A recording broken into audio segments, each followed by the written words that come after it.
What's up everyone? Vu of Envu Films, and I am back with another idiotic video for you to watch. And today's video, I'll be reviewing the Viltrox 24mm f1.8 lens for your Sony E-mount system.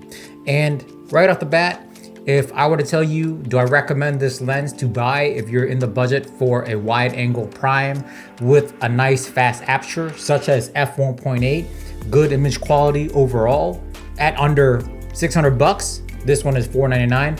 Hell yes, I recommend you buy this lens.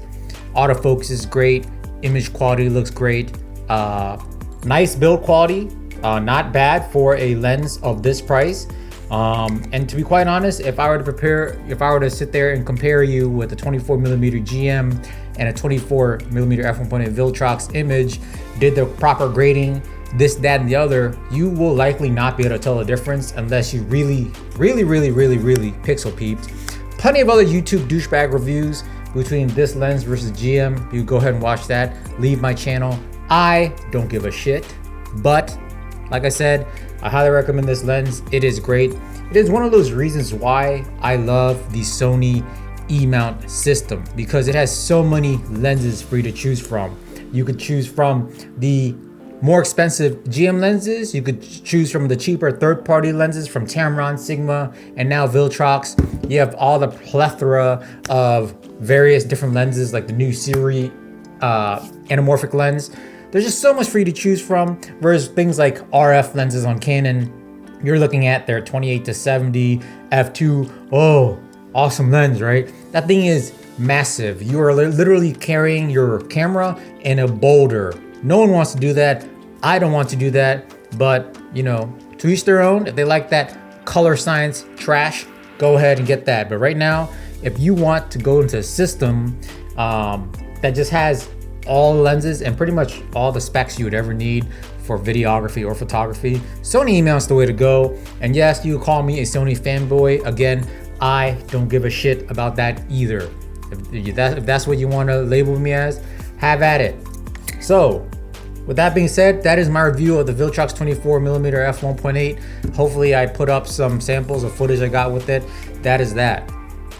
I really don't feel like going any more in depth on these types of reviews because it's really unnecessary. I mean, I don't know. Did you want epic B-rolls of this lens?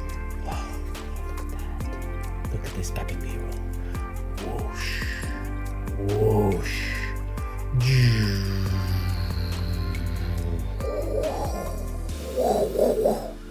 Shall I get more neon lights for the backdrop? I figured that one's enough. I was like, wow, I'm just putting that neon light there because I'm a big YouTube douchebag trash that has nothing else better to do with my set other than put some neon lights back there. Would you like me to do FPV drone at the beginning of this video? Just do, you know, hey guys, what's up? It's 24mm Viltrox f1.8 lens review. And then just for some reason have a bunch of FPV shots for no freaking reason at all. Is that what you want? How about that?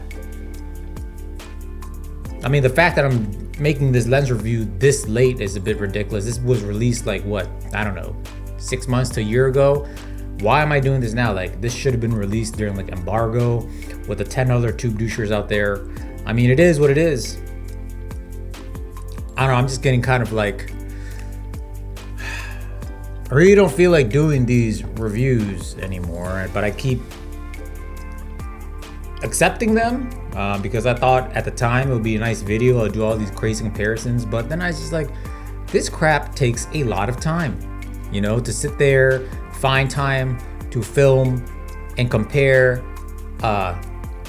images from two different lenses, like 24GM and this. It takes a shit ton of time. And right now, I'm still in the middle of a pandemic rescheduling of 2020 wedding films. And just last week, I did Friday, Saturday, and Sunday wedding filmmaking. These gigs pay me thousands and thousands and thousands of dollars. Whereas this, I'm sent this lens to review. This is what I get for putting the effort into review. It's just really tough to find the motivation to properly review something. And for me to tell you that this lens is great is almost douchebaggery, because I barely even used it. I tested it out, I tested some footage, and then I put it aside. And to be honest, the image looks great for me. It looks good. Build quality is quite fine for a $500 lens. Nothing wrong with it. Is it as nice as a GM 24? Of course not. I mean, but the GM is also more than double the price. But the reality is, I haven't used this enough. You know what I mean? Like, and I'm not going to use this lens instead of my 24 GM on a paid professional gig, because simply the 24 GM is better. I'm actually filming with the 24 GM right now. So for me to tell you that, hey, this is great, go buy it, is kind of BS in a sense where, like, I don't even know how long it's gonna last. Will the autofocus motors fail on me next month, 2 months from now, 3 months from now? I don't know. I had my 50mm f1.4 Zeiss Sony lens fail on me after shooting about like 20 weddings. The autofocus just stopped working. You just don't know about these things, and that is the issue with these YouTube douchebag reviews. And I'm one of them. You know what I mean?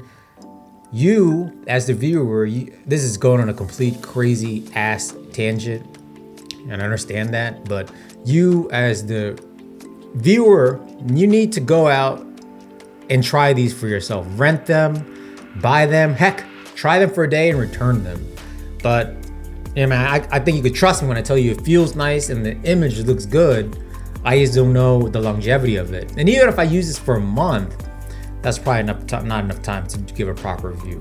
But a lot of these brands, a lot of these Chinese brands, they'll email me in the middle of, at 11 o'clock, at night. For them, it's early in the morning. They just finished having their green tea and some dim sum. And they're like, hey, have you done your review yet? I'm like, yo, I've had it for 2 weeks. Like, I can't review it that fast. But there you have it. This is what they get. Okay, so nice lens, highly recommend it. But yeah, this has been a very wild video, pretty out there, to be quite honest with you. But gosh, man, like, just because this is what YouTube has come to, isn't it? Like, our video, our genre, our niche of YouTube videos have come down to this stuff.